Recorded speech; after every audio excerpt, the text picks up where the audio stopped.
Engine failed ભાજપની સરકારના ખેલ આજ ગુજરાત જોઈ રહ્યું છે. કૌભાંડીઓને બેલ અને આદિવાસી દીકરાને જેલ.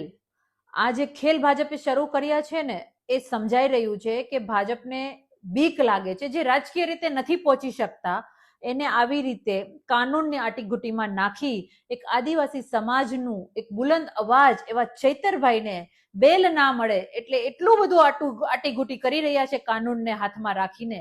એ સ્પષ્ટ ચિત્ર સાબિત થઈ ગયું છે. કારણ કે આપણા ગુજરાતમાં મર્ડર કરવા વાળાને, લૂંટવા વાળાને, ચોરી ચપાટી કરવા વાળાને, બળાત્કારીઓને, જાહેરમાં ખૂન ખરાબા કરવા વાળાને બેલ મળી જાય છે, પણ આદિવાસી દીકરાને બેલ નથી મળતી, એને જેલ મળે છે. આનાથી સ્પષ્ટ સાબિત થાય છે કે ભાજપ હવે રાજકીય રીતે નથી પહોંચી શકતું, બોખલાઈ ગયું છે, એને કોઈ રસ્તો નથી મળી રહ્યો, એટલે કાનૂનનો દુરુપયોગ કરી રહ્યું છે. પણ મારે આ ખાસ ભાજપને કહેવાનું છે કે આમ આદમી પાર્ટીનો યોદ્ધા, આદિવાસી સમાજના આ મજબૂત લડાયક ચૈતરભાઈ ડરવા વાળા નથી. આમ આદમી પાર્ટીનો કોઈ પણ લીડર ડરવા વાળો નથી.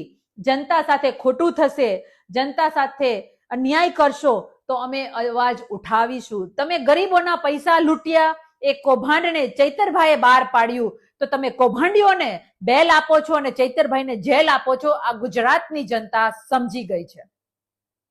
ભાજપને એટલું કહેવાનું છે કે અમે ડરવા વાળા નથી. હવે અમે ચેતી ચોક્કસ જાશું. હવે અમે તમારી કોઈ પણ કચેરીઓમાં જાશું ને, અમે કેમેરા સાથે જાશું, અમે કેમેરાના લાઈવ સાથે જાશું.